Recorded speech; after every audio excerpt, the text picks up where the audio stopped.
بسم اللہ الرحمن الرحیم۔ السلام علیکم۔ سوال: قرآن پاک کا موضوع کیا ہے؟ جواب: انسان۔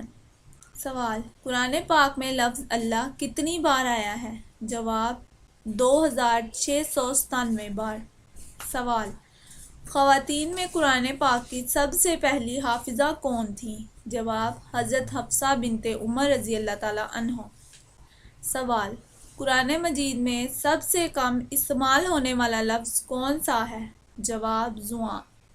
سوال: قرآن مجید کا پہلا سجدہ کس پارے میں ہے؟ جواب: 9ویں پارے میں۔ سوال: قرآن مجید میں حضرت آدم علیہ السلام کا کتنی بار ذکر آیا ہے؟ جواب: 25 مرتبہ۔ سوال: قرآن مجید میں کل کتنے نقطے ہیں؟ جواب: 1,50,684۔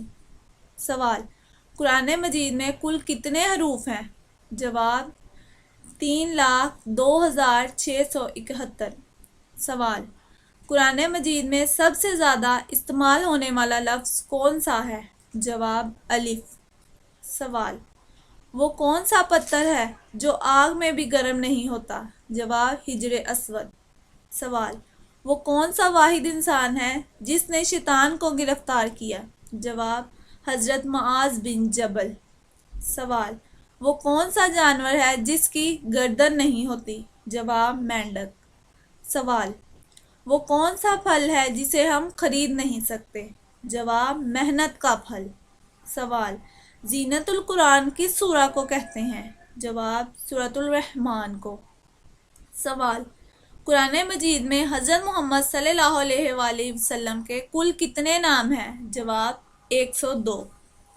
سوال: وہ کون سا جانور ہے جو کھڑے ہو کر سو سکتا ہے؟ جواب: گھوڑا۔ سوال: وہ کیا ہے جسے آگ جلا نہیں سکتی اور پانی ڈبا نہیں سکتا؟ جواب: برف۔ سوال: عورتوں کی وجہ سے کس قوم میں فتنہ پھیلا؟ جواب: بنی اسرائیل۔ سوال: وہ کون سا ملک ہے جہاں صرف 33 لوگ رہتے ہیں؟ جواب: ملوشیا، امریکہ کی ایک چھوٹی سی ریاست ہے۔ سوال: وہ کون سی چیز ہے جسے کوئی توڑ نہیں سکتا؟ جواب: سایہ۔ سوال: خچر پر سب سے پہلے سواری کس نے کی تھی؟ جواب: قارون نے۔ سوال: اللہ نے رحمت کے 100 حصوں میں سے دنیا میں کتنے حصے اتارے؟ جواب: 1۔ سوال: دنیا میں سب سے زیادہ کھجوریں کس ملک میں ہیں؟ جواب: مصر میں۔ سوال: یہودی کس کتاب کو مانتے ہیں؟ جواب: توریت کو۔ سوال: پاکستان میں کتنی زبانیں بولی جاتی ہیں؟ جواب: 19۔ سوال: سیب کس ملک کا پھل ہے؟ جواب: جرمنی۔